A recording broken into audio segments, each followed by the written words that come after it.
in the state of Mississippi with what Mississippi State and Ole Miss are doing. Let's start with the Bulldogs, who got the win at home over the Arkansas Razorbacks. Hey, Dad, I just want to start this way, and then there's so many different directions we can go. Mississippi State has a dominant win over Arkansas. And yet I thought Mississippi State was far from perfect in this game. Totally agree with you. State made a bunch of mistakes, had some penalties again. Rogers threw a couple of passes that were very nearly intercepted. I'm not big on the whole near interception thing, but that kind of is what it is. Special teams errors raised their heads again, and then defensively they gave up a bunch of big plays. Now, luckily, the only defensive stat that matters is the points, and you only gave up 17 of those. You forced a couple of turnovers, which helped a lot. But, yeah, State did not play its best game, and yet won by 23 points, never trailed, and basically dominated the game from the first series on. How do you grade Will Rogers on Saturday? Well, the SEC said SEC Offensive Player of the Week along with Jonathan Mingo. I thought that was cool that two high school teammates now on opposite sides of the Egg Bowl rivalry won that award. That's just cool to me. I thought he was really good. I would probably say B+.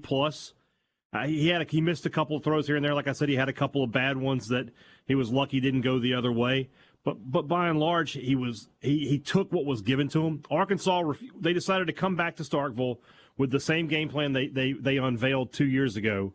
They were going to rush 3 and drop 8, and Rogers was like, fine, we'll run the football, and when I have passes, I'll take them. And he worked them over pretty good. He had almost 400 yards passing, 3 touchdowns, completed 70+% of his passes. I don't know what more I could have asked for out of him. So I understand that there are people that still go back to what Mississippi State did against LSU 3 years ago when LSU said, we're going to man you up and just pick them apart. I don't think you can employ anymore this only rush 3 on Will Rogers. Agree. You are now facing the quarterback who has the highest completion percentage in the history of the Southeastern Conference. You cannot give him time. In fact, I think the only recipe to beat Mississippi State at this point is to get pressure on Will Rogers. I think that's the only way you can. Now, does that mean that you can only go man-to-man defense and you're rushing 4, you're rushing 5? No, that's a recipe for disaster. But you better give him a bunch of different looks, and you better bring pressure from a bunch of different places. And the other thing to consider is, think about a couple of years ago when all this was happening, how easily guys got to the quarterback with rushing just 3. I mean, it was almost every snap. They'd rush 3, but they would still get pressure every single time. This offensive line, these last 2 games, no sacks whatsoever. And then they've run the ball as successfully as they ever have. Another huge day on the ground for Mississippi State. Finally got a 100-yard rusher under Mike Leach. It only took 2.5 years. So if they're going to block like that and Rodgers is going to throw like that, it's going to be tough. It's going to be tough to beat them. 51,930. I don't care how many were actually there. That's what's on the official box score. That's what Mississippi State has on its final box score.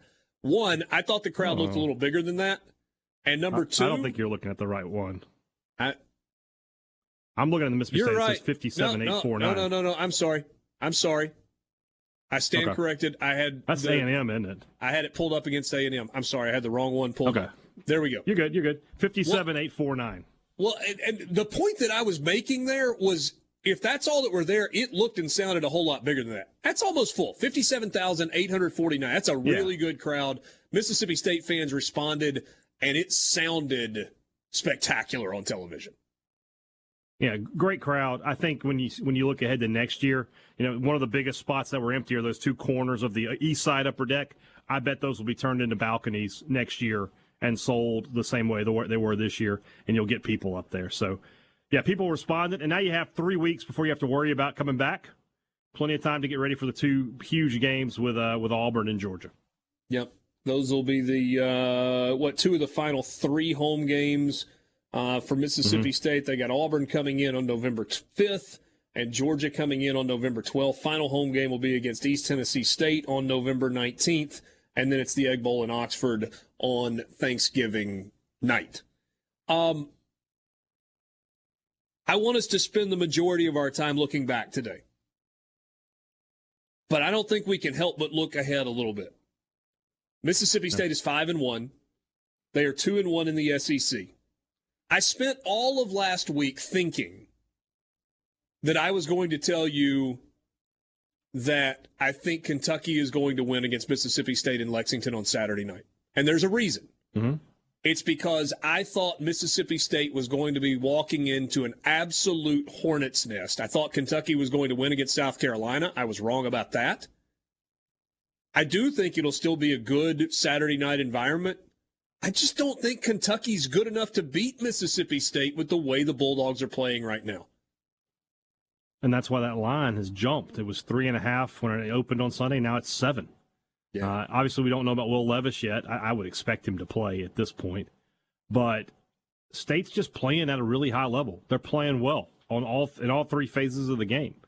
And if they're going to run the football like this, they're just going to be incredibly difficult to stop. And the other thing we know is Kentucky can't block anybody.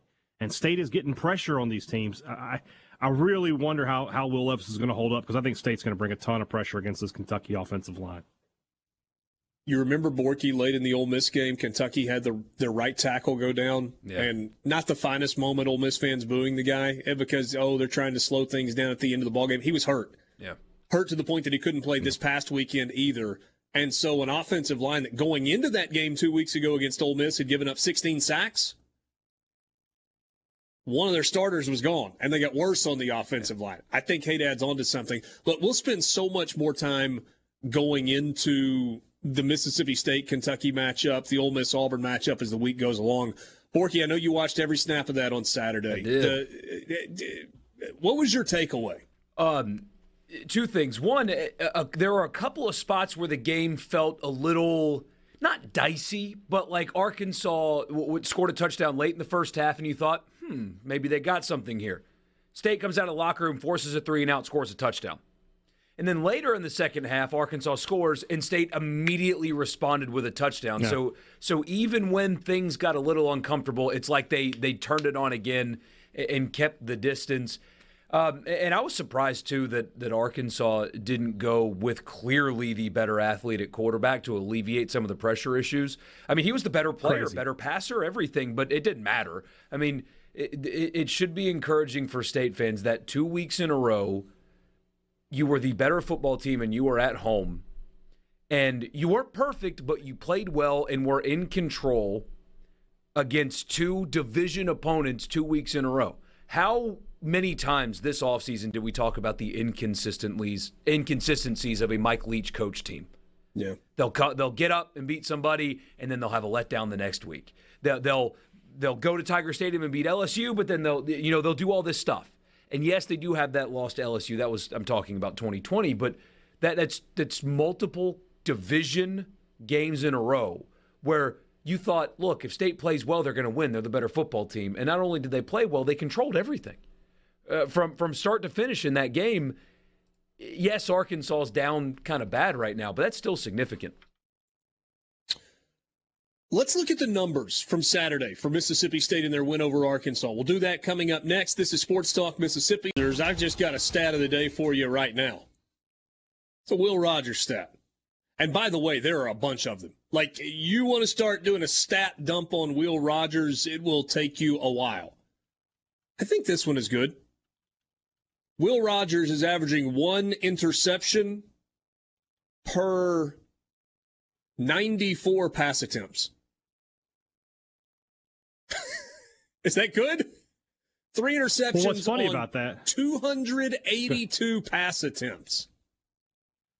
Like an average quarterback, that would be, in a regular system, that would be maybe 1 interception every 3 games. It's more like it's you shave a game off. That said, it's pretty good. And one of those interceptions hit his receiver in the hands and the ball. Two of those interceptions are not his fault. One is. Now, the balance side of that, if you just want to have fun with numbers and be like, oh, wow, there have been a handful that have been dropped. And, hey, Dad, you pointed out earlier, let's not get into it almost or should have been an interception game. And I agree with you on that. Who knows how that shakes out? bottom line is, Will Rogers' accuracy when he has time to throw, and I don't just mean time standing in the pocket, he's turned into his pocket awareness is really good. He can move around a little. You know, we're watching it right now. If you're watching at SuperTalk TV, this touchdown that was it. To Wally. One, yeah. The other touchdown to Austin Williams, he moved around a little bit and found him. He's been able, you know, again. And that was one that should have been intercepted, by the way. Look, I thought it was, to be honest, as soon as it left his hand. But we talked when State committed that the Parson kid, right? We're like, wow, what would this offense be? And this is what we're talking about. We're not talking about a quarterback just taking off and running. We're talking about a quarterback who can make plays like that. And there's the Austin Williams touchdown where he can just escape and keep the play alive and keep his eyes downfield. That's a dangerous weapon. And Rodgers is finally showing that off. I want to point something out, going back to something that Borky said in the previous segment about, the last two games, especially State, every time they've given up a score, they've been able to respond to it. If you go back to the LSU game, when they were down 24-16, Tulu Griffin takes a kickoff return down to like the 10-yard line. It just gets called back on a penalty, and that blew all the air out of the balloon. But State was looking like they were going to respond again there. In every game, they've responded for the most part until they were just out of gas against LSU. I said we'd look at the numbers. I think there are a couple of things that really stand out. Number one, Mississippi State ran the football 37 times. And not one of those runs belonged to Will Rogers. Not one. No. 17 carries for Dylan Johnson, 16 carries for Woody Marks. Jernigan had 3 carries. Price had a carry late. So 37 rushing attempts stands out to me, first of all. But on top of that, Mississippi State did not have a single, not one, negative rushing yard play in the game. Not one. Never mind, there were not even any sacks. Nobody was ever tackled behind the line of scrimmage under any circumstance. And this is what should happen when somebody only puts 3 guys on the defensive line and just stays with that all game. 5-on-3, you should be able to do this all game long. 2 years ago, they couldn't, and it was an embarrassment. Now it's no problem whatsoever. Looked like Barry Odom was scared of his secondary and coached like it. He was willing to give up yards and all that. And maybe that's not at all what happened, but that's what I kept thinking watching the game was Odom is terrified to send a fourth body because then they'll just get wrecked. I mean, they can't tackle in space. They couldn't cover, and they couldn't get to him either. So it's, what do? Do you send guys and then get picked apart, or do you drop a bunch back and hope that somebody gets there? It didn't matter. Whatever decision he made was going to not work, but it did look like he was kind of scared of his secondary and coached like it. I think there are only 2 players on the defense that you worry about for Arkansas, and they're both linebackers. It's Drew Sanders and Bumper Pool. Drew Sanders has 16 tackles. Bumper Pool has 14 tackles. I don't know that there's anybody else you're worried about. No, there really isn't. They can't cover on the back end. So what have we talked about with Arkansas? So I think there was a pretty massive error in the game plan for Arkansas because they have gotten to the quarterback, right? A bunch of sacks with a ton given up. And in the pick your poison game, they decided, okay, we're not going to get our guys killed on the back end. We hope. We're only going to rush 3, probably not going to get home, not with the way Mississippi State's offensive line is playing. But they never put any pressure on Will Rogers. And I think, I know I'm going to sound like a broken record this week. I think the only way you give Mississippi trouble is if you pressure Will Rogers. From different areas, too. It's not like just send 4, but like be creative. Because if you just said that's what LSU did. Yeah. So. Yeah. LSU showed a ton of different looks. They rushed 4, they rushed 5, they rushed 6. They pressured up the middle. They pressured off the edge. They threw the entire book at Will Rogers, and it worked. He did not handle it particularly well. I don't know if Kentucky can do that. I know that Alabama can, so we'll see what happens there in 2 weeks. But this week, I think offensively and up front on both sides of the ball, I think State has the advantage again on both sides of the ball. Especially on the defensive line. Yeah. And I guess we'll get to that game later this week. So I'll stick with this one with this question. KJ Jefferson. Because I had somebody text me on Saturday that said if Jefferson plays, it's a different story. And I thought maybe, but I think the result in the win-loss column remains the same. I don't think a healthy KJ Jefferson takes a 40-17 loss and turns it into a win. No, it's a closer game. Closer game for sure. He would have made some throws. I mean, Hornsby, what an interesting stat line. He's 10 for 23, but 240 yards. I mean, when he did complete passes, they were huge 24 yards plays. per completion. Yeah, I mean, you'll take that, but I think KJ would have been closer to 15, 16, 17 out of 23. So then maybe it makes a difference. But I think State, they could pretty much score when they wanted against this Arkansas team. So I think they would have just outscored them. I still want to see more. And you can tell me I'm crazy, hey, Dad, because you've been saying you think this offensive line was going to be good enough, and they've turned into more than just good enough. But I want to see more than what they've done in the last 2 weeks against Texas A&M and Arkansas. Now, based on what we saw from Texas A&M in terms of getting some pressure with, I don't know, it's still a young defensive line for A&M. I'm anxious to see. This may not even be a fair statement. I want to see if Mississippi State's offensive line not can dominate, but can hold its own against Alabama, Georgia, and Ole Miss. Because I think those are the three teams left on the schedule for Mississippi State that have the ability to put pressure semi-consistently on Will Rogers. Yeah. So, no offense, but certainly Alabama and Georgia. Ole Miss, probably the case as well. I mean, they're a good defense.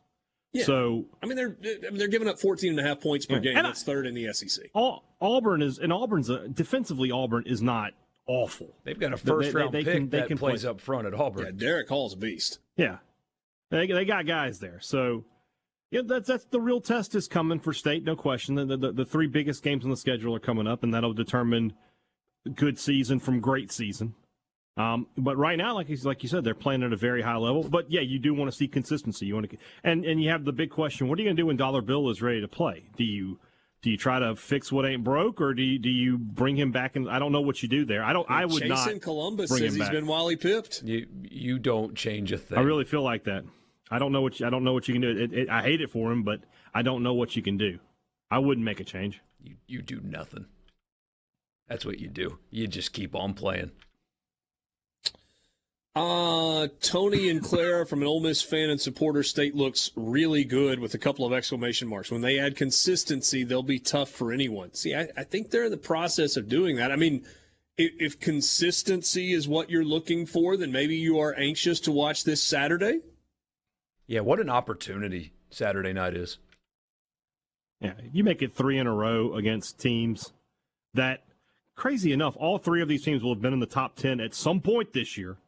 If you beat them all, I mean, that's pretty good consistency.